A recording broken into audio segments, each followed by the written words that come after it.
ان الحمد للہ والصلاة والسلام علی رسول اللہ وعلی آلہ واصحابہ اجمع واصفا، اما بعد فاعوذ باللہ من الشیطان الرجیم، بسم اللہ الرحمن الرحیم۔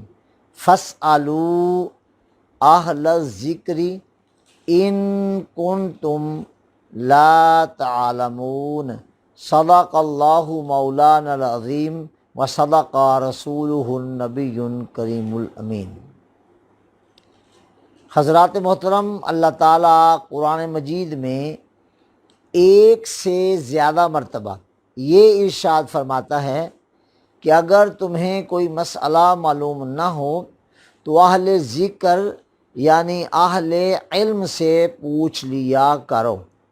اسی حوالے سے ہم ہر اتوار کو نماز عشاء کے بعد لاہور پاکستان میں آپ کی خدمت میں حاضر ہوتے ہیں، آپ سوالات فرماتے ہیں اور ہم ان کے قرآن و حدیث کی روشنی میں جوابات عرض کرتے ہیں۔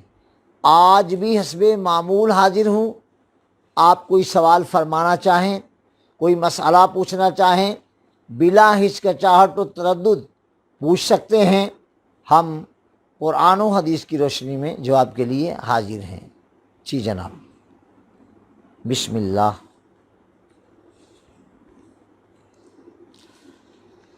وعلیکم السلام ورحمۃ اللہ۔ یہ سوال انوار الحق صاحب کا ہے۔ حضرت، کیا مرتد دوبارہ اسلام قبول کر سکتا ہے؟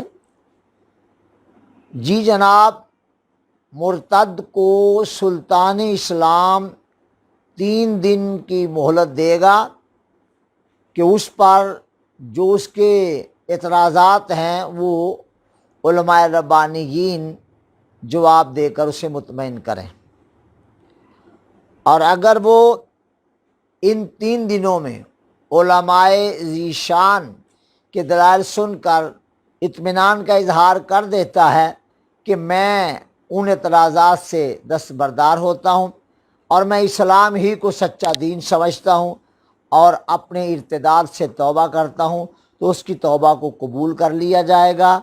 بصورت دیگر اگر وہ اسلام کو دوبارہ قبول نہیں کرے گا تو سلطان اسلام اس کے قتل کا حکم جاری کرے گا، مرتد کو توبہ کا موقع دیا جائے گا۔ لیجیے مولانا صاحب لے لیجیے۔ وعلیکم السلام۔ یہ سوال رانا عاشق کا ہے۔ حضرت عمان میں صحابی رسول صلی اللہ علیہ وآلہ وسلم رضی اللہ عنہ کا مزار ہے، وہاں بہت درخت ہیں اور ان کے پتے گرے ہوئے ہوتے ہیں، کیا وہاں جھاڑو لگا سکتے ہیں؟ اگر وہاں کے لوگوں کو کوئی اعتراض نہیں ہے تو آپ کمال احتیاط کے ساتھ مزار شریف کے ارد گرد صفائی کر کے پانی چھڑک دیں، کہ قبر پر پانی چھڑکنا یہ صحابہ کرام کی عادات سے، ان کے اعمال سے ثابت ہے۔ سیدنا عبداللہ ابن عباس رضی اللہ عنہما جب کسی قبر پر جاتے تو 1 بالٹی پانی کی قبر پر چھڑک دیا کرتے تھے، اور ام المومنین سے بھی بعض حدیث میں پانی کا چھڑکنا آیا ہے، لہذا صفائی کر سکتے ہیں۔ اللہ آپ کو جزا دے۔ لیجیے جناب۔ وعلیکم السلام۔ یہ سوال محمد تیمور اتواری صاحب کا ہے۔ کہتے ہیں حضور حضرت مفتی امجد علی اعظمی علیہ رحمہ نے اپنی کتاب بہار شریعت میں لکھا ہے کہ جسم کے اجزاء اگرچہ مرنے کے بعد متفرق ہو گئے اور مختلف جانوروں کی غذا ہو گئے، مگر اللہ تعالیٰ ان سب کو جمع کرنے پر قادر ہے۔ قیامت کے دن لوگ ننگے پاؤں ناختنہ شدہ اٹھیں گے، تو کیا جنت میں بھی اسی حال میں ہوں گے؟ تو ہمارے ختنے قبر کیسے ہوں گے؟ کہ جنت کے موسم میں یہ سارا کچھ جو آپ بیان فرما رہے ہیں وہاں شاہ پر منحصر ہے۔ اگر آپ چاہیں گے نا کہ میں جس طرح دنیا میں تھا، یعنی یہاں آپ کا ختنہ تھا، تو آپ کے چاہنے کی دیر ہے، جٹ سے وہ اسی طرح کا ہو جائے گا جس طرح کا آپ چاہیں گے، وہاں آپ کی چاہت پر منحصر ہے۔ اور جنت میں جو ہے وہ کسی بھی مرد کی داڑھی نہیں ہوگی، سب کلین شیو ہوں گے۔ مجھے ایک بار ایک نوجوان نے کہا، حضرت آپ نے شروع سے داڑھی رکھی ہوئی ہے؟ میں نے کہا جی جناب شروع سے رکھی ہوئی ہے۔ پھر کلین شیو ہونے کا جو ایک لطف ہے وہ تو آپ نے نہ لیا۔ میں نے کہا نہیں بیٹا، ہم لیں گے، پکا پکا لیں گے۔ جنت میں کسی مرد کی داڑھی نہیں ہوگی اور وہاں سب مرد کلین شیو ہوں گے۔ وہ جنت ہوتی ہے، وہ جنت ہوتی ہے۔ جی جناب، تو یہ ہوگا۔ جی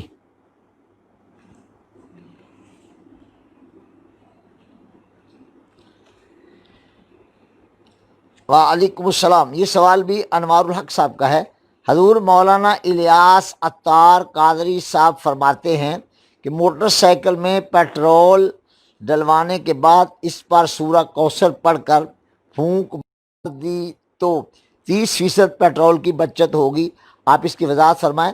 بھی بات یہ ہے کہ یہ وظیفہ میں نے تو نہیں بتایا، لیکن مولانا نے اگر بتایا ہے تو اللہ کے کسی نیک بندے کے منہ سے اگر کوئی بات نکلتی ہے تو یہ 30% کی آپ بات کر رہے ہیں، ممکن ہے 35% بچت ہو جائے۔ اللہ تعالیٰ اس پر پوری طرح قادر ہے کہ اللہ کے کسی بندے کے منہ سے کوئی بات نکلے تو رب تعالیٰ اس کو سچا کر دکھائے۔ یہ کوئی بڑی بات نہیں ہے، اس پر کیا اعتراض کسی کو ہونے لگا ہے، نہ کریں اس طرح کی باتیں۔ وعلیکم السلام۔ حضور کیا عورت عدت کے دنوں میں نکاح کر سکتی ہے؟ لا حول ولا قوت الا باللہ۔ بیٹا عدت ہوتی اس لیے ہے کہ عدت گزرنے کے بعد ہی نکاح کرے گی، عدت کے دنوں میں نکاح نہیں کرنا چاہیے۔ جی لائیے مولانا صاحب۔ وعلیکم السلام۔ یہ سوال محمد قاسم صاحب کا ہے۔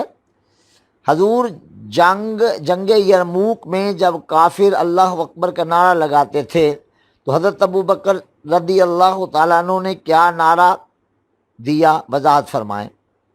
قاسم صاحب، جنگ یرموک میں حضرت ابو بکر صدیق رضی اللہ تعالیٰ عنہ نے نعرہ نہیں دیا، بلکہ جنگ یرموک میں جرنیل افواج اسلام تھے حضرت خالد بن ولید رضی اللہ تعالیٰ عنہ۔ تو جب گمسان کا رن پڑا تو شکلیں پہچاننے میں مشکل ہو رہی تھی، تو صحابہ کرام نے عرض کیا کہ حضرت خالد بن ولید رضی اللہ تعالیٰ عنہ سے کہ اب کیا کریں؟ آپ نے فرمایا کہ آپ صاحب البدایہ والنہایہ نے لکھا ہے وَشِعَارُهُمْ يَوْمَئِذٍ یا محمد یا رسول اللہ۔ اس دن اہل اسلام کا شعار اور پہچان یہ تھی کہ وہ کہتے تھے یا محمد یا رسول اللہ، اور جو یہ نعرہ لگا دیتا اسے قتل نہیں کرتے تھے کہ یہ ایمان کی علامت تھی۔ لہذا جنگ یرموک میں صحابہ کرام نے یا رسول اللہ کے نعرے کو ایمان کی علامت قرار دیا۔ لہذا آج بھی ہر وقت، ہر جگہ، ہر حال میں نعرہ رسالت لگانا بالکل صحیح ہے، اور اللہ اکبر میں بھی کوئی اعتراض نہیں ہے۔ جہاں تک حیت قضائیہ کے ساتھ نعرے کا لگنا ہے نا، تو یاد رہے کہ نعرہ تکبیر بھی حیت قضائیہ کے ساتھ لگانا صحابہ سے بھی ثابت نہیں ہے، لہذا اللہ اکبر کہنا ثابت ہے۔ اسی طرح اگر کوئی کہے کہ حیت قضائیہ کے ساتھ کہ نعرہ رسالت یا رسول اللہ یہ ثابت کرو، تو میں ظاہر بات ہے کہ ان پڑھ آدمی تو نہیں ہوں نا کہ اس مسئلے میں الجھ پڑوں۔ لہذا نعرہ رسالت کا لگانا بالکل جائز، صحیح، بلکہ ایمان کی علامات میں سے ایک علامت ہے۔ تو اب امت اس پر بحث میں نہیں پڑتی۔ بعض لوگ یہ کوشش کر رہے ہیں اب بھی، میں آپ کو عرض کر دیتا ہوں، کسی طرح پاکستان میں فرقہ وارانہ فسادات کروا دیے جائیں، میں آپ کو نصیحت کرتا ہوں اس طرف بالکل نہ جائیے گا۔ مسلمانوں کو آپس میں لڑنا ان کا اپنا ہی نقصان ہے، لہذا بالکل بھی میں فرقہ واریت کرنے کا قائل نہیں ہوں۔ آپس میں نہیں لڑنا چاہیے۔ بعض لوگ نا اپنی شہرت کے لیے بسا اوقات ایسی باتیں کر دیتے ہیں کہ چلو لوگ ذکر تو کریں گے نا، تو میں اس طرح کے موقف کو ہرگز درست نہیں سمجھتا۔ اللہ تعالیٰ اس نقطہ نظر سے بچنے کی توفیق عطا فرمائے۔ اور میں نے کیا کہنا؟ جی وعلیکم السلام۔ یہ سوال لاڈلا کھوکھر صاحب کا ہے۔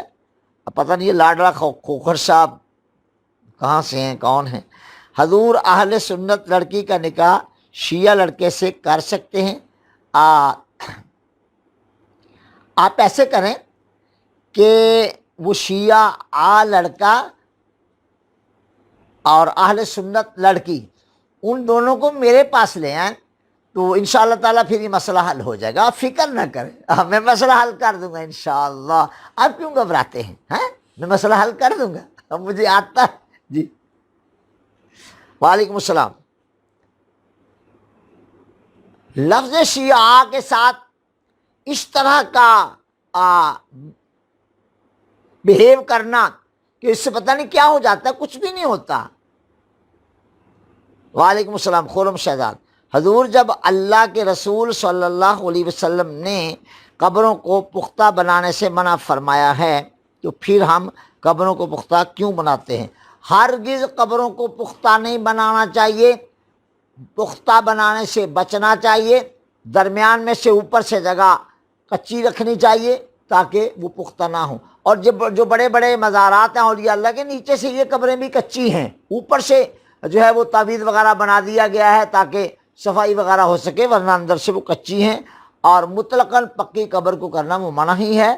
امام احمد رضا سے کسی نے پوچھا کہ قبر کو کتنی اونچی کیا جائے اور پکی ہو کے نہیں، فرمایا جاؤ میرے والدین اور میرے بھائی کی قبریں جا کے دیکھ لو، ایک بارش سے اونچی نہیں ہیں اور وہ کچی ہی ہیں۔ جی لیجیے۔ وعلیکم السلام۔ یہ سوال منیر عبدالعزیز کا ہے، حضور کیا پولیس والوں کو اپنے جائز کام کے لیے رشوت دے سکتے ہیں؟ اگر آپ کا کام جائز ہے اور کچھ دیے بغیر نہیں ہو رہا تو اس کو جائز تو نہیں کہتا۔ اب کام کروانے کے لیے جو کچھ آپ کو کرنا پڑتا ہے آپ کر لیں، اللہ اس پر آپ پر گرفت نہیں فرمائے گا۔ ھذا ما عندی والعلم عند اللہ۔ وعلیکم السلام۔ یہ سوال غلام مصطفیٰ صاحب کا ہے، حضور پیر سید کبیر علی شاہ صاحب کی خدمت اسلام پر روشنی ڈال دیں۔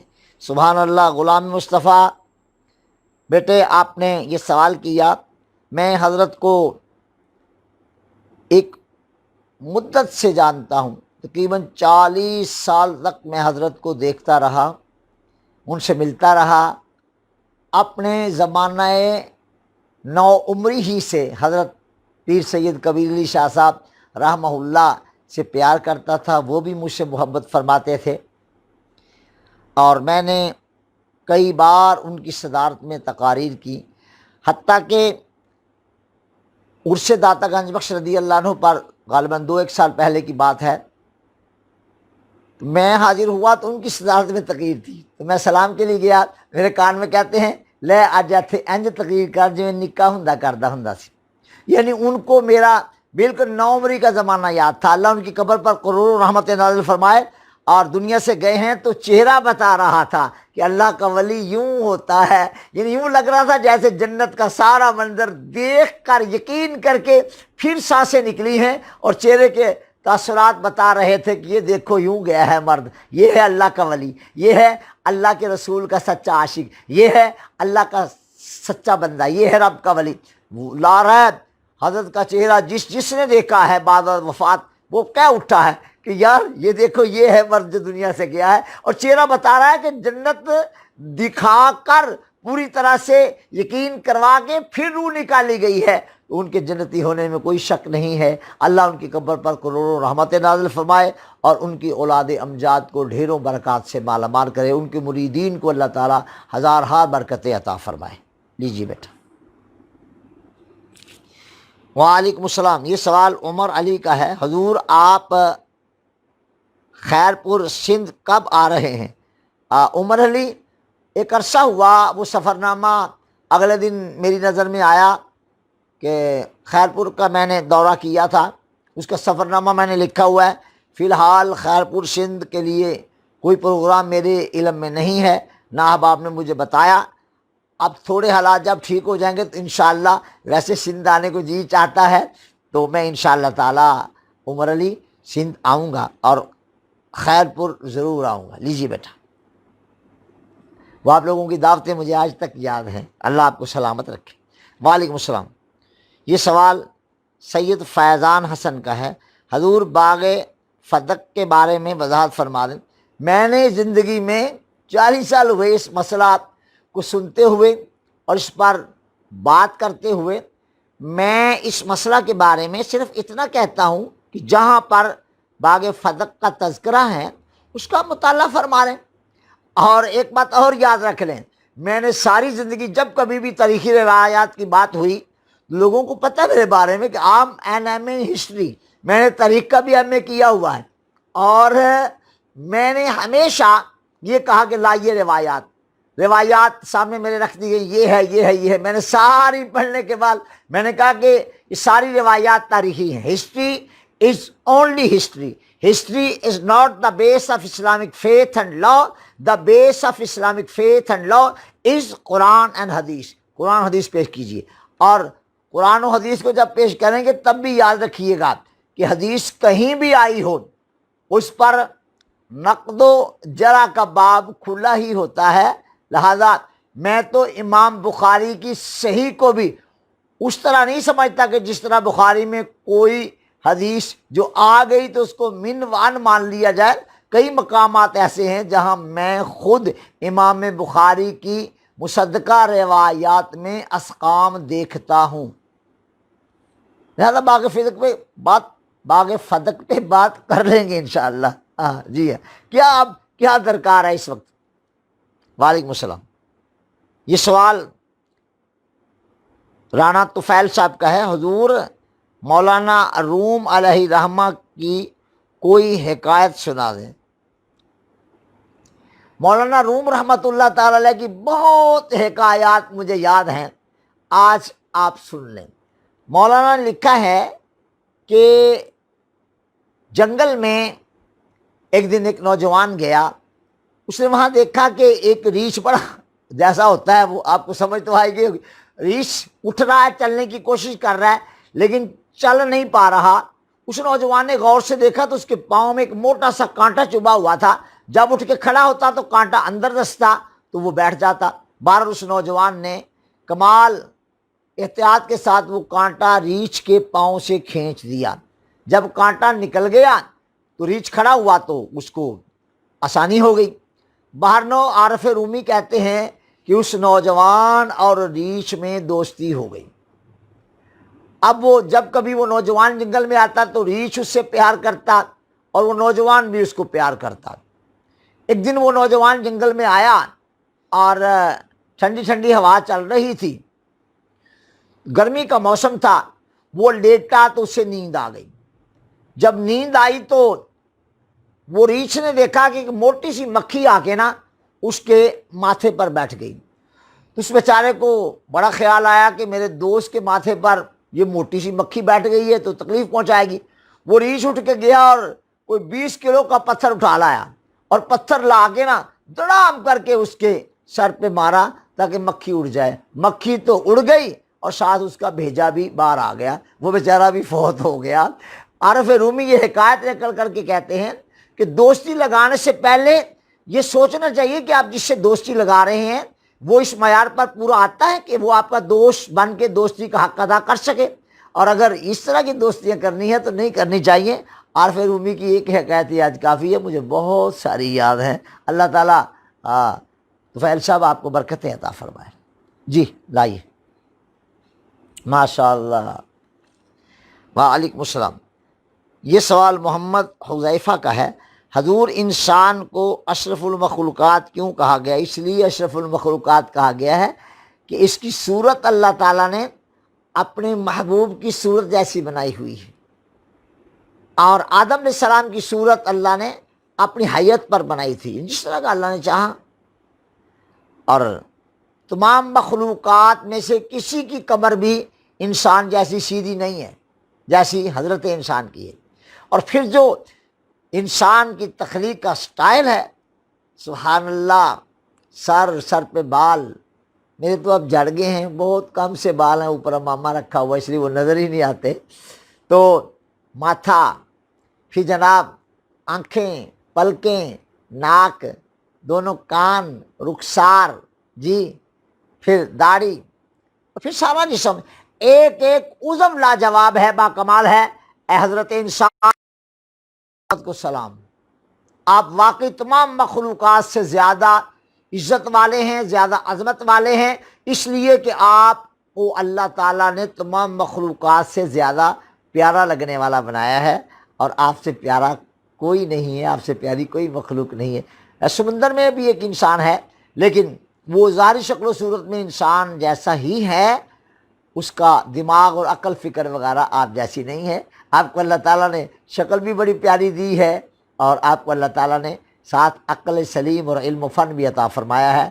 ان نعمتوں پر آپ کو مبارک ہو، اب میرا رب آپ کو اپنے ہاں قبول فرمائے، اور میری طرف سے بھی آپ کے لیے دعا ہے کہ اللہ آپ کو لمبی عمریں عطا فرمائے، صحت والی، زیادہ دیر آپ دنیا میں رہیں اور اللہ کی مخلوق کے کام آتے رہیں۔ پیدا کیا انسان کو درد دل کے واسطے، ورنہ طاعت کے لیے کچھ کم نہ تھے کروبیاں، تو آپ نا فرشتے سے افضل ہیں، لہٰذا انسان بنے اور انسانوں والے کام بھی کریں بشمول میرے۔ جی ہاں، انسانوں والے کام بھی کرنے چاہیے، انسانوں کے کام آنا چاہیے، اپنے آپ کو خام خواہ میں بہت بڑی کوئی چیز نہیں سمجھنا چاہیے۔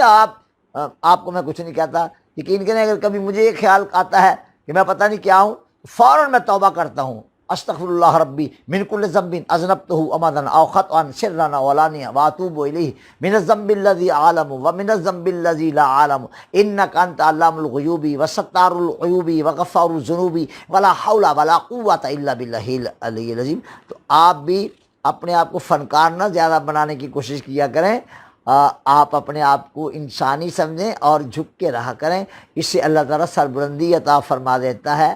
میری بات پہ یقین نہ ہے تو کبھی کسی اپنے بزرگ سے پوچھ لیجئے گا، کسی کو آپ بھی تو بزرگ مانتے ہی ہوں گے نا۔ وعلیکم السلام۔ یہ سوال محمد قاسم کا ہے، حضور حضرت عثمان جنگ احد سے فرار ہو گئے تھے، کیا یہ صحیح ہے؟ اب مزہ تو جب ہے نا کہ کوئی میرے سوال کرنے والا سائل ہوتا میرے سامنے اور پھر میں اس سے بات کرتا، خدا کا خوف کیا کریں صحابہ کرام کی بابت اس طرح کی باتیں کرنے کے لیے، یہ نہ سمجھا کریں کہ یہ ہلکی پھلکی بات ہے، یوں کر کے تڑک کر کے کر دی، تو اس طرح نہیں ہے، فرار وغیرہ ہونے والی کوئی بات نہیں تھی۔ صحابہ کرام رضوان اللہ تعالیٰ علیہم اجمعین نے جنگ کا جو نقشہ دیکھا تھا، اگر کوئی بھی وہاں پر ہوتا تو یہ معاملات ہو جاتے اس طرح کہ ہاں اس میں کوئی شک نہیں کہ مولا کائنات علی شیر خدا وہ ہیں جنہوں نے تلوار سونتی نہیں۔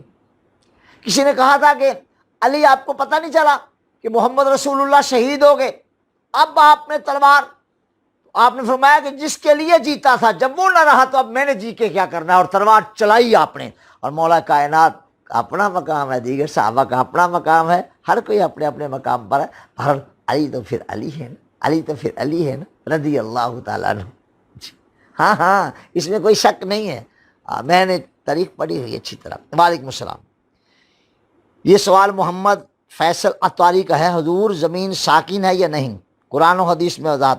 میرا نقطہ نظر اور میرا اعتقاد وہی ہے جو امام احمد رضا نے لکھ دیا ہے، اور فی الحال سائنسدانوں کے نزدیک زمین حرکت میں ہے، پہلے ایک حرکت ہوتی تھی، پھر دو ہو گئیں، پھر تین ہو گئیں، چار ہو گئیں، پانچ ہو گئیں، اب حرکتیں جب بڑھتی چلی جائیں گی نا تو انشاءاللہ کثرت حرکت کو آخر ساکن کا درجہ لگ ہی جائے گا۔ اس پر میں بڑی تفصیلی بات بھی کر سکتا ہوں، میں نے بہت پڑھا ہے، سائنسدانوں کو بھی اور علماء کو بھی، حکماء کو بھی، اور یہ جو جدید ماہرین ہیں ان کو بھی پڑھا ہے، کیونکہ میں نے ڈالٹن کو پڑھا ہوا ہے، کانٹ کو پڑھا ہے، ویچو کو پڑھا ہے، کروچے کو پڑھا ہے، ہیگل کو پڑھا ہے، سب کو پڑھا ہوا ہے۔ جی ہاں، وعلیکم السلام۔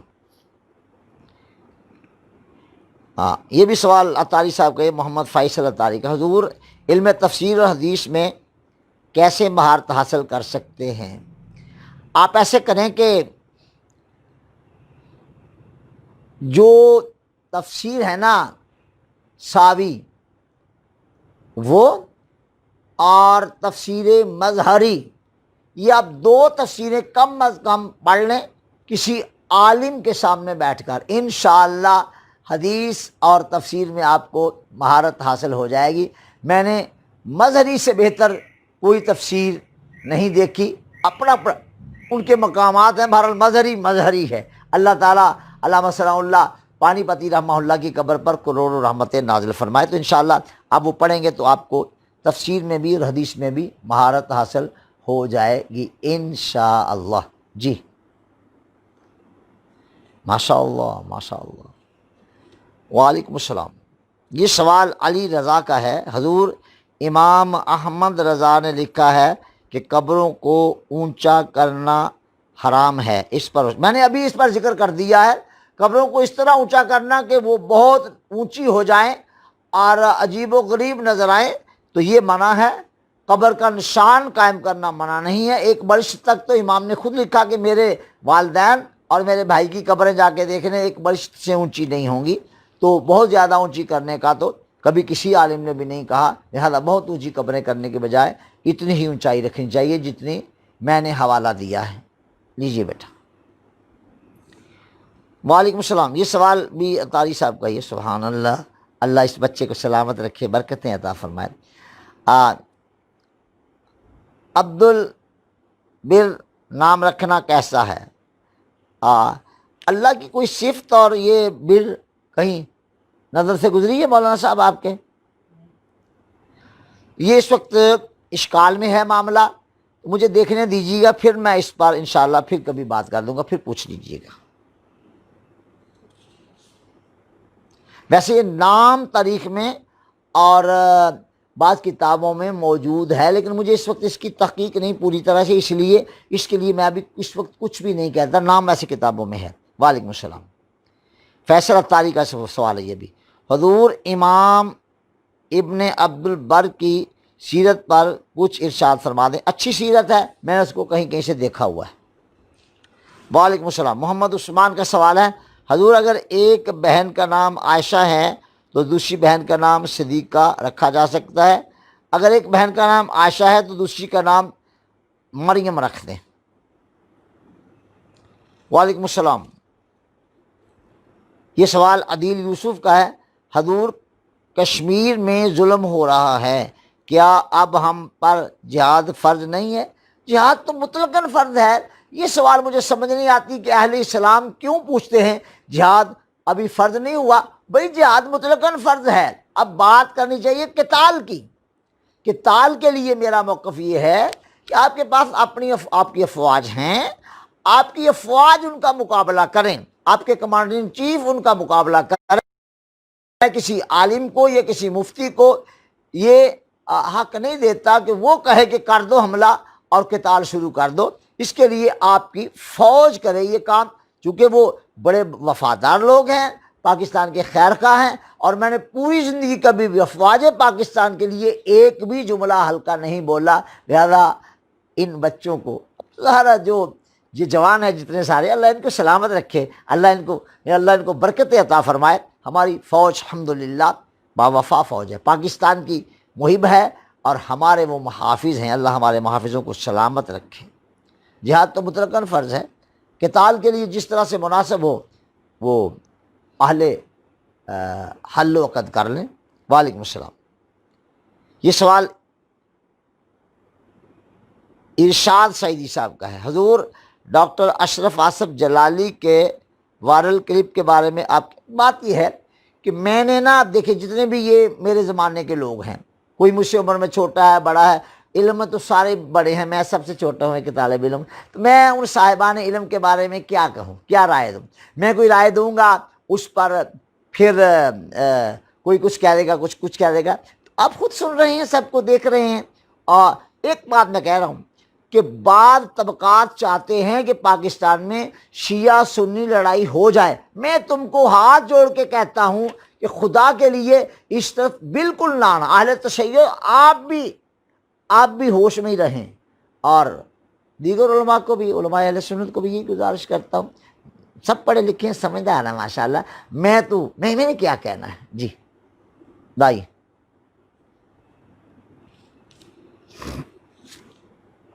وعلیکم السلام۔ یہ سوال محمد ماجد کا ہے، حضور بخاری شریف میں ہے، ایک آدمی آیا اور عرض کی مجھے کوئی ایسا عمل بتا دیں کہ میں جنت میں چلا جاؤں، تو آپ نے فرمایا فرض نماز پڑھا کر تو ہم لوگ فرض نماز پڑھا کرتا ہوں. ہم لوگ سنت نفل نہ پڑھے تو کوئی گناہ نہیں. جی جناب فرض نماز تو لازم ہے ادا کرنا، لیکن آپ یہ بتائیں کہ فردوں میں جو نقص رہ جاتے ہیں ان نقصوں کا اگر معاملہ یہاں تک چلا گیا کہ وہ نقص وہ فرض رد ہی کر دیے گئے تو پھر کدھر جاؤ گے؟ یہ سنن اور نوافل فرائض میں جو نقائص رہ جاتے ہیں ان کی کمی پوری کرنے کے لیے ہے، لہذا سنتیں اور نفل پڑھنے چاہیے تاکہ فرائض کے نقائص دور ہو جائیں اور اللہ کے نزدیک فرض اپنی قبولیت کے معیار کو پہنچ جائیں. بس یہ کہنا کافی ہے. وعلیکم السلام. یہ سوال مختار علی کا ہے. حضور حضرت عمر اور حضرت ابو بکر حق پر تھے یا حضرت فاطمہ حق پر تھی؟ بڑا عجیب و غریب سوال ہے. بتائیے کہ یہاں کوئی میں نے تقابل کرنا کسی سے؟ بھائی بات یہ ہے کہ میرا سیدہ کے بارے میں جو میرا اپنا ساری زندگی کا عمل، میں تو آج بھی کوئی مشکل پڑے تو میں اللہ کو کہتا ہوں یا اللہ تیری بارگاہ میں تیرے محبوب کی پیاری شہزادی سیدہ طیبہ طاہرہ فاطمہ زہرا سلام اللہ علیہا اور ان کے شوہر نامدار علی شیر خدا کا واسطہ دیتا ہوں، صدیق و فاروق عثمان کا واسطہ دیتا ہوں، یا اللہ یہ کام کر دے تو ہو جاتا ہے الحمدللہ. اب اس کے آگے میں اس پر بحثیں لے کے بیٹھ جاؤں؟ اب دیکھیں میں کون ہوں جی اس کا فیصلہ کرنے والا؟ سب کو پتا ہے کہ کیا معاملات ہے. کہ یہ بات پکی ہے کہ حضرت ابو بکر صدیق باطل نہیں تھے، حضرت عمر باطل نہیں تھے. سیدہ طیبہ طاہرہ رضی اللہ تعالیٰ عنہا کو تقابل میں لانا یہ کہاں کی دنائی ہے بھائی؟ میں بی بی کا تذکرہ کبھی تقابل، میں تو مولا علی کو کسی صحابی کے تقابل میں نہیں لایا کرتا. میرا اپنا انداز ہے، کوئی مجھے کچھ بھی کہہ رہے، میں اہل بیت اطہار کے ساتھ دل و جان سے محبت کرتا ہوں. اور اس میں کوئی اگر کہے کہ اس میں یہ آ گیا تو وہ آ گیا تو کوئی بات نہیں، وہ لوگوں کو حق ہے، وہ جیسے چاہے کہتے رہے. میں نے اپنی زندگی گزار دی الحمدللہ اور بڑے اچھے طریقے سے گزاری ہے. 40 سالہ میرا دور ہے تبلیغ کا، اور 40 سال میں ایک بار بھی کہیں میری تقریر کی وجہ سے کوئی جھگڑا نہیں ہوا کہیں بھی کسی سے بھی. جہاں بات کی ہے میں نے دلائل سے کر دی ہے. اور باقی یہ کہ میں کہوں میں یہ ہوں تو میں وہ ہوں، یہ میں نے کبھی کہا نہیں. جب میں اکڑوں گا تو کوئی بھی اکڑے گا، لڑائی ہو جائے گی، لہذا لڑائی سے بچتا ہی رہا ہوں. چلو مجھے یہ کہہ دیں گے نا، پہلے میں خود کہا کرتا ہوں بزدل، تو مجھے کہتے ہیں نہیں اپنے آپ کو بزدل تو نہ کہا کر. تو اب میں یہ کہتا ہوں کہہ رہے نا کوئی بات نہیں، میں بزدل ہوں، لڑائی تو نہیں نہ ہونے دی کبھی. جی حضرت ابو بکر بھی حق پر تھے، حضرت عمر بھی حق پر تھے، اور سیدہ طیبہ طاہرہ فاطمہ زہرا بھی حق پر. اب درمیان میں فیصلہ کرنے کے لیے آپ کو جج کس نے بنایا ہے؟ خدا کا خوف کیجئے. وعلیکم السلام.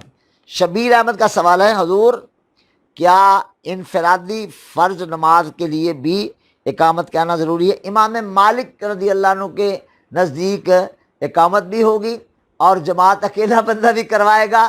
اور یہ میں نے جن دنوں حضرت قائد نے مجھے لیبیا کے دورے پر بھیجا تھا وہاں میں نے یہ عملاً مشاہدہ کیا. حضرت مولانا سعید احمد اسد صاحب دامت برکاتکم العالیہ اس دورہ میں میرے ساتھ تھے، بلکہ میرا ان کا کمرہ ایک تھا. میں نے بڑا قریب سے اس بندے کو دیکھا. انتہائی باعمل آدمی ہے، انتہائی متقی اور پرہیزگار آدمی ہے. میں نے نہیں دیکھا، باقی لوگ بیٹھ جاتے تھے باہر نکل کر، نیچے بھی چلے جاتے تھے، باتیں کرتے رہتے تھے، لیکن مولانا بس مطالعہ میں ہی لگے رہتے تھے. میں کبھی کبھی کہتا آپ بھی حضرت تشریف لے آئیں باہر.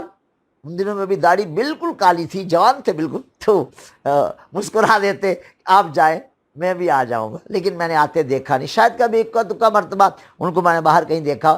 باہر نو مطالعہ میں رہتے تھے اور تقویٰ طہارت میں نے اس دور میں اس وقت اس دورے میں کمال پر دیکھا. اللہ مولانا کی عمر میں برکت عطا فرمائے، سعید اسد صاحب کی عمر میں، اولاد میں، رزق میں، عزت و آبرو میں. ان کے والد گرامی بہت بڑے عالم تھے اور اللہ تعالیٰ کے ولی تھے. یہ خاندان واقعی یعنی محبت کرنے والا خاندان ہے. میں نے بڑا قریب سے دیکھا ہے، اور لہذا جب میں جن کو قریب سے دیکھا ان کے بارے میں نہیں کہوں گا تو پھر تو یہ کتمان حق ہوگا.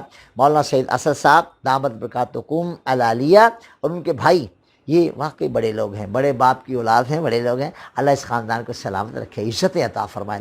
اور جو آپ نے انداز اختیار کیا ہوا اس وقت امت کی صلح کے لیے اور بھی لائق صد تحسین ہے. اللہ مولانا آپ کو برکتیں عطا فرمائے. میں بڑا خوش ہوں، دعائیں کرتا رہتا ہوں. جی میں کبھی زیارت کو حاضر ہوں گا انشاءاللہ. وعلیکم السلام. حضور والد صاحب کو دادا ابو کی قبر میں تدفین کر سکتے ہیں؟ مجبوری کیا ہو گئی کہ دادا ابو کی قبر میں تدفین کریں؟ اگر دائیں بائیں کوئی جگہ نہیں ہے، مجبوری ہے، تو دائیں بائیں ہی قبر نکالی جائے، اور اگر اس میں اس قبر کے ساتھ وہ جگہ بھی کھل جاتی ہے تو اس میں حرج نہیں، لیکن افضل یہ ہے، پاکستان میں بڑی جگہ پڑی ہے، قبرستان نئے بنا لینے چاہیے، یعنی یہ نہیں میں کہہ رہا کہ قبرستان بنانے شروع کر دو، لیکن کوشش کرو کہ اس طرح کے معاملات پیش نہ آئیں جو مجھے آئے دن پوچھا جاتا ہے، جی بتائیں اور ان کو ان کی امی کی قبر میں دفن کر دیں، ان کو ان کی زوجہ کی قبر میں دفن کر دیں، اس طرح کے سوالات۔ تو بڑی جگہ ہے پاکستان میں، اس لیے جو ہے وہ اس سے احتراز کرنا اچھا ہے، لیکن اگر دفن کر دیا جائے تو میں اس کی مخالفت نہیں کروں گا۔ جی لائیے بیٹے۔ وعلیکم السلام۔ یہ سوال احسن علی کا ہے۔ حضور کثرت بعد قلت پر اکثر درود عزت بعد ذلت پہ لاکھوں سلام، اس پر میں نے کئی ماہ ہو گئے باقاعدہ ہدایت بخشش سامنے رکھ کر، سارا تناظر آیت کا سامنے رکھ کر، اس مفسرین کے اقوال سامنے رکھ کر بات کر دی تھی۔ الحمدللہ وہ ریکارڈ پر ہے، وہ کلپ کہیں سے نکل آئے گا۔ کیوں مولانا صاحب، آپ کو یاد ہے؟ پروفیسر صاحب آپ کو یاد ہے؟ جی میں نے بیان کیا تھا، مجھے اچھی طرح یاد ہے، بڑی تفصیل کے ساتھ بیان کیا ہے۔ ایک جو اس کا یہ بیان کیا جاتا ہے کہ عزت بود ذلت پہ لاکھوں سلام، کثرت بود قلت پر اکثر درود، تو یہ بھی ایک ترتیب ہو سکتی ہے، لیکن میں نے اس کو اعلیٰ قرار نہیں دیا، بلکہ میں نے اس میں تعویل کر کے تو اس کو وضاحت اس کی کر دی تھی، وہ آپ دیکھ لیں۔ اب کہیں مجھ پہ کسی کو مجھ سے اختلاف بھی ہو تو مجھے کوئی برا نہیں لگتا، کوئی بات نہیں، علمی میدان میں کوئی اختلاف کر سکتا ہے، لہذا امام محمد رضا کا شعر جو ہے اس کو سمجھنے کی استعداد بھی ہونی چاہیے۔ باقی اعتراضات کرنے والے کرتے رہتے ہیں بہت کچھ۔ اگلے دن کسی نے سوال کیا تھا کہ یہ کریمہ ببخشائے برحال ما، یہ کیا ہے؟ میں نے کہا بیٹے آپ کلاس پڑھنے آئے ہوئے ہیں، ہاں میں کریمہ پڑھانے بیٹھا ہوں۔ جب کبھی ہمارے علماء کریمہ پڑھانے بیٹھیں گے نا، یہ مولانا صاحب بھی پڑھاتے ہیں، مولانا امیر حمزہ صاحب اور مولانا محمد عمر صاحب بھی پڑھاتے ہیں، اور علماء کرام بہت سارے کتابیں مدرسے میں پڑھا رہے ہیں، تو کبھی آپ آ جائیں وہاں انشاءاللہ یہ بتا دیں گے یہ کریمہ کیا ہے، سب کچھ بتا دیں گے۔ مجھے یاد ہے سارا، میں نے پڑھایا ہوا ہے الحمدللہ رب العالمین۔ تو چھوڑیں آپ اس قسم کی باتیں، وہ رعایت شعری ہے۔ وعلیکم السلام۔ اسد علی کا سوال ہے، حضور ہرن کو اگر گولی مار کر جلدی سے تکبیر پڑھ لی جائے تو کیسا ہوگا؟ گولی مار کر اگر ابھی وہ بالکل زندہ ہے تکبیر پڑھ لی جائے تو ہرن حلال ہوگا۔ وعلیکم السلام۔ فیصل اتاری کا یہ سوال ہے، حضور تاریخ اسلام کی کوئی مستند کتاب ارشاد فرما دیں۔ آپ ایسے کریں کہ مولانا نور بخش توکلی رحمۃ اللہ علیہ کی کتاب ہے سیرت رسول عربی، وہ مطالعہ فرما لیں۔ وعلیکم السلام۔ محمد اشفاق صاحب کا یہ سوال ہے، حضور جادو کے حوالہ سے بتا دیں کیا آپ جن نکال سکتے ہیں؟ اب جادو کے حوالہ سے بتا دیں کیا آپ جن نکال سکتے ہیں؟ ایک بار بڑا جن کسی پر آیا، یہ ساندہ کی بات ہے، تو وہ کہنے لگے جی بڑا شریر ہے اور جو جاتا ہے وہ اس کو بھگا دیتا ہے۔ تو اب میں نے کہا مولانا عثمان صاحب تھے میرے ساتھ، میں نے کہا یار چلیے، ہم چلے گئے۔ تو الحمدللہ مولانا عثمان صاحب میرے شاگرد ہیں، وہ تو ماشاءاللہ بہت پڑھے لکھے آدمی ہیں اور آج کل کام بھی دین کا کر رہے ہیں، وہ بھی تھے میرے ساتھ۔ تو مجھے وہ کہیں اب کیا ہوگا اگر وہ واقعی زبردست ہوا تو؟ میں کہا یار تو گھبرانا کیوں ہے، میں جو تیرے نال ہوں، تو چلتے صحیح۔ جب ہم گئے تو ابھی گھر کے دروازے میں داخل ہو رہے تھے تو ہمیں انہوں نے کہا جی وہ جن کہتے ہیں جی، میں تو بھاگا، میں چلا اور چلا گیا تھا، آمنا سامنا نہیں ہو سکا، جن چلا گیا۔ تو جن ون جو ہیں وہ اور جادو، یہ ہمارے خواجہ روحانی دامت برکاتہم العالیہ کی نظر میں اللہ نے ایسا رکھا ہوا ہے کہ اگر جادو کا مسئلہ ہو، جن ون ہو تو ویسے دوڑ جاتے ہیں۔ فقیر کو تو موقع نہیں ملتا کہ میں ان معاملات میں جو ہے وہ کسی سے بات کروں یا کچھ، وہ الحمدللہ خواجہ صاحب کے حوالے ہے، جہاں ان کے کوئی معاملہ قابو میں نہ رہے تو مجھے کہتے ہیں، تو میں تو اب یہ نہیں کوئی بھی کرتا معاملات میں، کہتا اچھا جاؤ اللہ خیر کر دے گا، تو اللہ خیر کر دیتا ہے۔ اسی طرح کا معاملہ، میرا نکما سا آدمی، میرا کیا پوچھتے ہو۔ جی اجی جن نکلی جن ٹھہرتے نہیں بیچارے. جب میں نیا نیا جامعہ بنا رہا تھا نا تو وہاں میں گیا. ایک رات کو یہ تشریف لے آئے, پوری جماعت تھی, بڑا ڈرانے دھمکانے کے لیے. وہ میں کہا پتر گل ہے وے کہ میں آپ نہیں آیا ہویا, مینو داتا صاحب رحمت اللہ علیہ نے بھیجیا کہ میں جانا جونا کوئی نہیں, تو جانا تسی ہیں. ہوں جی دل کرتا پے کرو, نچو پڑکو ادھر ادھر جو دل کرتا کرو, میں تو آ گیا ہوں اور میں تو نہیں جاؤں گا. الحمدللہ جامعہ بن چکا, کام ہو رہا ہے اور دین پڑھایا جا رہا ہے, دین کے مبلغین کام کر رہے ہیں. ان چیزوں کی میرے نزدیک کوئی حیثیت نہیں ہے. آپ قرآن و حدیث پڑھیں, اس پر عمل کریں, انشاءاللہ سب خیر, اللہ خیر فرما دے گا. وعلیکم السلام. یہ سوال محمد احمد کا ہے. حضور امامت کے لیے کیا شرائط ضروری ہیں؟ امامت کی شرائط کبھی آپ تشریف لائیے گا, وہ انشاءاللہ ساری آپ کو پڑھا دیں گے. آپ کو قرآن صحیح پڑھنا آنا چاہیے, اور آپ کی سنت کے مطابق داڑھی بھی ہونی چاہیے, اور افضل یہ ہے کہ سر پر امامہ بھی ہو, اور کم از کم امامے کے پیچ 3 ہوں, اور آپ کو مسائل ضروریہ آتے ہوں کہ اگر آپ بھول گئے تو یہاں کیا کرنا ہے, فرض کا ترک ہوا تو کیا ہوتا ہے, واجب کا ترک ہوا تو کیا ہوتا ہے, اور اگر سنت کا ترک ہوا تو کیا ہوگا. جہاں آپ نے خاموشی سے پڑھنا تھا وہاں بول پڑے تو کیا ہوگا, جہاں آپ نے بولنا تھا وہاں خاموشی سے پڑھ گئے تو کیا ہوگا. یہ مسائل سارے آنے چاہیے تاکہ آپ کو نماز پڑھاتے وقت کوئی غلطی لگ جائے تو پیچھے والے جو ہے نا وہ ان کا بیچاروں کا معاملہ خراب نہ ہو. لہذا اتنے مسائل آنے چاہیے کہ نماز سے متعلق ساری چیزیں ازبر ہوں. اللہ تعالی ہم سب کو عمل کی توفیق عطا فرمائے. وعلیکم السلام. یہ سوال محمد فرحان کا ہے. حضور علامہ شاہ احمد نورانی کے حساب کے بارے میں کچھ ارشاد فرما دیں. حساب سے مراد کیا ہے؟ علامہ شاہ احمد نورانی کے حساب کے بارے حساب سے مراد کیا ہے؟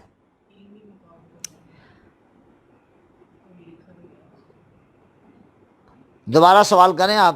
مولانا نورانی کا تو نام ہی ایسا ہے کہ جو علم, فن, زہد, تقوی, حکمت, دانائی سب کچھ اس مرد میں اللہ نے رکھ دیا ہوا تھا. میں نے مولانا نورانی سے خوبصورت مرد نہیں دیکھا, میں نے مولانا نورانی سے بڑا عالم نہیں دیکھا, میں نے مولانا نورانی سے بڑا فقیہ نہیں دیکھا, میں نے مولانا نورانی سے بڑا محدث نہیں دیکھا. میں ایک بار بیٹھا ہوا تھا, ایک مولانا صاحب کا امامہ جو تھا وہ کھل گیا, تو انہوں نے بیٹھے بیٹھے نا امامے کے پیچوں کو درست کرنا شروع کر دیا. حضرت اٹھ کے کھڑے ہو گئے اپنی کرسی پر.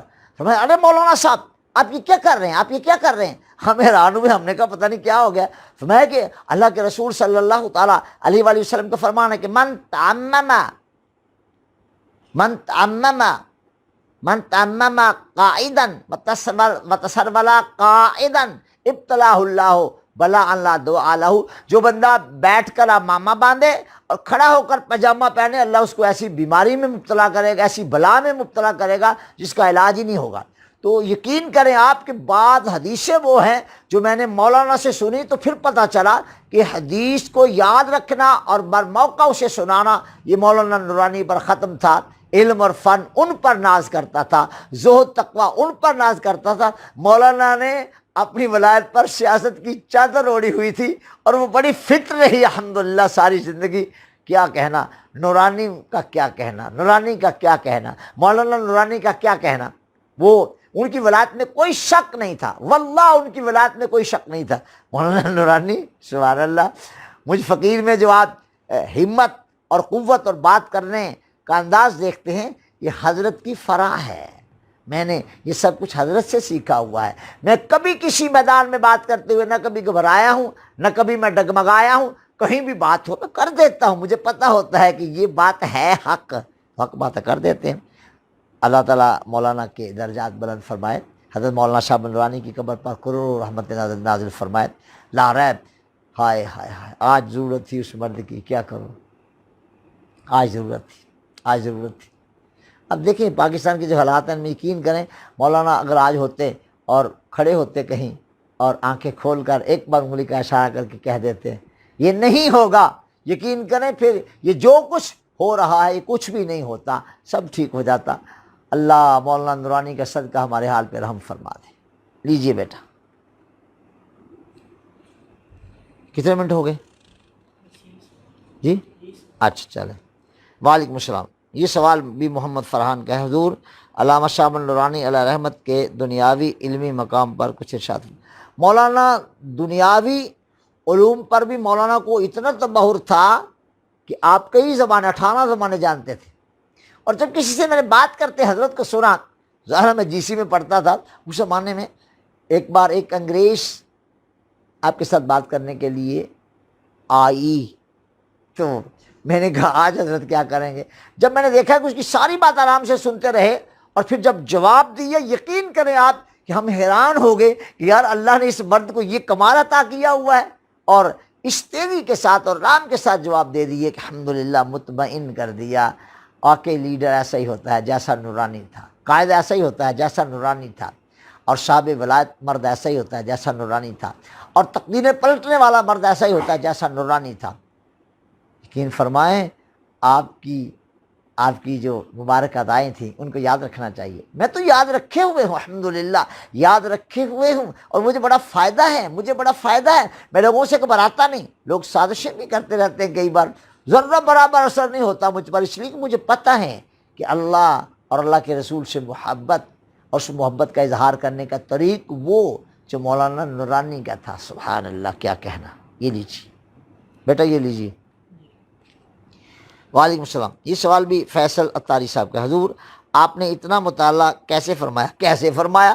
اب ظاہر ہے کہ میں 60 سال سے اوپر جا رہا ہوں، تو کتابیں میں جو پڑھ رہا ہوں ایک مدت سے عرصہ گزر گیا، پڑھتے وقت میں نے کبھی بھی رٹا کبھی نہیں لگایا، جسے پڑھا اسے میں نے اتارا ہے، اپنی میموری میں اتر گیا، الحمدللہ اب وہ یاد ہے اور سب کچھ آتا ہے۔ یہ رسول اللہ کی محبتوں کا صلہ ہے، یہ سرکار سے عشق کا صلہ ہے، اور یہ اولیاء کاملین کی محبت کا صلہ ہے، اور یہ مولانا نورانی کے ساتھ پیار کا صلہ ہے۔ یہ لیجیے بیٹا۔ وعلیکم السلام۔ حضور اقامت کی کیا شریعت میں یہ کیا؟ اچھا، امامت کی ہوگا پھر، کہ امامت کی کیا شرائط ہیں؟ گامدی مسلک تو کسی کو نہیں مانتے کیا؟ تو جو ملے امامت کروا لیتے ہیں۔ گامدی صاحب کو میں جانتا ہوں، اور بڑی اچھی طرح سے جانتا ہوں۔ یہ آپ کے سی ایس ایس کے پیپر بناتے رہے ایک عرصہ تک، لیکن ان سے یہ حلف لیا جاتا ہے کہ یہ بتائیں گے نہیں جب تک پیپر بناتے رہیں۔ چلیے چھوڑیے ان باتوں کو، کیا کہ نیا باب کھول لیا۔ تو میرے نزدیک یہ کہ جی یہ پڑھ لیا تو میں یہ کہتا ہوں، میں اس طرح نہیں کہتا۔ میں کہتا ہوں کہ اللہ کا قرآن یہ کہتا ہے، رسول اللہ کا فرمان یہ ہے، اور اس قرآن اور حدیث کے دلیل کے مطابق یہ کرنا چاہیے اور یہ نہیں کرنا چاہیے۔ لہذا ان لوگوں کو میں نے کبھی زیر باس لا کر ان پر بات نہیں کی، میں نے کبھی بھی ایسا نہیں کیا۔ میں ان لوگوں کے ساتھ ملتا رہتا ہوں اور بات بھی کرتا رہتا ہوں، اور کئی بار مجھ سے پوچھ لیتے ہیں کہ ہاں تو وہی ہے نا جو جی سی میں پڑھا کرتا تھا؟ میں نے کہا جی جناب وہی ہوں۔ اچھا تو وہ زمانہ، اور میں نے کہا جی وہ زمانہ، آپ کسی نے مجھے پرانی تصویر، کوئی 40 سال پرانی تصویر مجھے بھیجی، یہ آپ ہی ہیں؟ میں نے کہا جی میں ہی ہوں۔ کیوں؟ پھر بعد میں یہ کیا ہوا؟ میں نے کہا بعد میں کچھ بھی نہیں ہوا۔ میں جب دیکھا کہ اللہ کا ایک ولی اس روپ میں ہے مولانا شاہ نورانی، تو میں نے اپنا لائف سٹائل یہ بنا لیا۔ اب انشاءاللہ یہ لائف سٹائل لے کر، یہ رنگ روپ لے کر قبر میں اتر جائیں گے۔ خدا خیر کا وقت لائے، ایمان پر خاتمہ ہو جائے۔ اللہ تعالی ہم سب کو دین کا کام کرنے کی توفیق عطا فرمائے۔ یہ سوال فیض الرحمان کا ہے، فیض الرحمان کا۔ وعلیکم السلام۔ حضور علامہ نورانی کا آئین کے حوالے سے ختم نبوت کی جنگ کا کوئی واقعہ؟ اللہ اکبر، یہ فرحان کا سوال ہے۔ مولانا نورانی رحمۃ اللہ علیہ کو اللہ نے اتنی قوت اور ہمت عطا کی تھی کہ مولانا نے اسمبلی میں کھڑے ہو کر یہ کہا کہ قادیانی کے بے ایمان ہونے میں کوئی شک نہیں ہے۔ لوگوں نے کہا کہ یہ وہ فرمایا کہ اگر ان کے پاس کوئی دلائل ہے تو لے آئیں، آ جائیں سامنے۔ الحمدللہ رب العالمین، اللہ کا شکر ہے کہ ہمارے حضرت کی کاوشیں، اور علماء کرام بھی تھے، ان کا بھی یہ نہیں کہ بالکل کسی کا نام نہ لیا جائے، مولانا مفتی محمود صاحب کا کردار ہے، مولانا غلام غوث ہزاروی صاحب کا بھی کردار ہے، اور علماء کرام بھی، مولانا محمد ذاکر صاحب محمدی شریف والے، اور ہمارے حضرت مولانا شاہ محمد نورانی صاحب، بڑا بڑا بڑا جلی کردار ہے۔ اللہ ان کی قبر پر کروڑوں رحمت نازل فرمائے۔ اور 73 کا آئین پاکستان کا عظیم ترین آئین ہے۔ اللہ تعالیٰ ہم سب کو آئین پاکستان کے ساتھ وفاداری کرنے کی توفیق عطا فرمائے۔ رسول اللہ کے بعد نبوت ختم ہے، ختم ہے، ختم ہے، کوئی نبی قیامت تک نہیں ہو سکتا۔ میں نے اگلے دن ذکر کیا نا، میرے شیخ کریم نے آج سے کوئی مجھے صحیح سن تو یاد نہیں، یہ حضرت مولانا مفتی محمد غوث صاحب قادری رضوی دامت برکاتکم العالیہ کو سن سے یاد ہے، وہ مجھے کہتے تھے کہ تمہاری اور جن کی گفتگو میں نے ریکارڈ کی ہوئی ہے۔ تو میرے شیخ کریم نے ایک جن سے میری ملاقات کروائی، کافی لمبی ملاقات تھی، پھر کبھی اس کا ذکر کروں گا۔ ایک لڑکا آیا تھا ایک دن سوال کرنے، تو کچھ جواب میں نے اس وقت اس کے سوال پر دیا تھا۔ آپ تھے وہاں؟ آپ تھے نا وہاں؟ ارے موجود تھے اسی، ہاں آپ تھے، آپ کے سامنے میں نے جواب دیا تھا جی۔ تو اس نے سوال کیا، میں نے وہاں تھوڑا سا بیان کیا تھا کہ جن سے میری ملاقات کرائی تو مختلف سوالات میں نے ان جن سے کیے۔ میں نے کہا فلاں کو دیکھا، فلاں کو دیکھا، جی دیکھا۔ میں نے کہا داتا صاحب کو دیکھا تھا، جی دیکھا۔ ان کے پیچھے نماز بھی پڑھی جب ان کی مسجد ٹپکا کرتی تھی، بارش ہو جاتی تو۔ اور میں نے کہا غوث اعظم شیخ سید عبد القادر جیلانی کو دیکھا، جی دیکھا، وہ دعا اس طرح مانگا کرتے تھے۔ بہر کرتے کرتے سوال میں نے کہا صحابہ کو دیکھا، جی دیکھا۔ اور مجھے کہتے ہیں ہماری عمر کے بارے میں 2 روایتیں ہیں، ایک تو یہ ہے کہ ہماری عمر 0 ہے، 0، اور دوسرا یہ ہے کہ ہم صدیوں سے ایسے ہی ہیں۔ میں نے کہا پھر رسول اللہ کا مبارک زمانہ بھی دیکھا؟ اللہ اکبر، ان کو جلال آ گیا اور ایسی چیخ ماری کہ جس سے اس کمرے کی چھت لرزنے لگ گئی۔ مجھے کہتے ہیں اب زمانہ تمہارے باپ کا ہے؟ مجھ سے پوچھتا کہ رسول اللہ کا زمانہ دیکھا، تجھے نہیں پتا؟ اب زمانہ قیامت تک مصطفیٰ کریم کا ہے، لہذا آپ کے بعد کوئی نبی نہیں آئے گا۔ اگر کوئی دعویٰ کرتا ہے تو ملعون ہے، اس پر اللہ کی پھٹکار، اللہ کی لعنت اس پر جو رسول اللہ کے بعد نبی ہونے کا اعلان کرے، اور اس پر بھی اللہ کی لعنت جو اس کو نبی مانے، اس پر بھی اللہ کی لعنت جو اس کے اس موقف میں نرمی وغیرہ اختیار کرے کہ چلو جی انج کر کے تے انج کر لو، انج کر کے تے انج کر لو۔ پتر آؤں کر کے آؤں نہیں ہوندا، اتنے پکی ٹھکی گل ہے کہ رسول اللہ دے بعد قیامت تک میدان چ کوئی ہور آ ہی نہیں سکتا۔ اے میدان قیامت تک محمد مصطفیٰ دا ہے تے سرکار دے بعد کوئی ہور نبی نہیں آ سکتا ہے، گل پکی ہے، ٹھکی ہے، ادھے چ کوئی شک نہیں۔ آپ جی ہاں، کافی اتنا ہو گیا جی، ہو گیا وقت جی۔ میں الحمدللہ آپ سوالات فرماتے میں جوابات دیتا رہتا ہوں۔ بعض لوگ کہتے کہ تو ہر وقت مسکراتا رہتا ہے۔ بھائی میں اگر نہ مسکراؤں گا تو آپ پریشان ہو جائیں گے۔ میں نے تو جب میں بیمار تھا تو اس وقت گزرا ایسا کہ جس میں نا چہرے پر یہ مسکراہٹ نہیں تھی۔ تو ایک دن کچھ لوگ باہر آ گئے بلکہ، تو بھائی بیٹے نے ان کو بٹھایا، میں آیا، میں نے کہا جی فرمائیے کہ حضرت آپ سے بات کرنی تھی۔ میں نے کہا جی کہیے کیا کہنا ہے؟ کیونکہ آپ پہلے بات کرتے تھے چہرے پر مسکراہٹ ہوتی تھی، ہمیں بڑی خوشی ہوتی تھی۔ یہ آپ کو کیا ہو گیا؟ چہرہ کھینچا کھینچا سا لگتا ہے جیسے آپ ابھی لڑ پڑیں گے۔ میں نے کہا نہیں ایسا نہیں ہے، بس پھر آپ یا تقریر نہ کیا کریں یا اسی طرح مسکراتے چہرے کے ساتھ۔ تو میں نے ان جوانوں سے کہا بیٹا آج کے بعد میرا وعدہ ہے، میری تکلیف بھی ہوگی تو میں چھپانے کی کوشش کیا کروں گا، چہرے پر تمہیں یہ مسکراہٹ نظر آئے گی۔ الحمدللہ ان جوانوں کے ساتھ وعدے کے بعد میں جب بھی بات کرتا ہوں، برسر ممبر بات کروں یا ریکارڈنگ روم میں بات کروں یا کہیں بھی ہوں بات کروں، تو میں کوشش کرتا ہوں کہ میں مسکراؤں، اور میری نیت یہ ہوتی ہے کہ تم خوش ہو جاؤ گے۔ تو بچوں آپ فکر نہ کریں، میں جب تک زندہ ہوں مجھے آپ کی خوشی درکار ہے۔ اللہ آپ کو سلامت رکھے، برکتیں عطا فرمائے، اللہ آپ کو سربلندیاں عطا فرمائے۔ اجازت چاہتا ہوں، بآخر دعوانا الحمد۔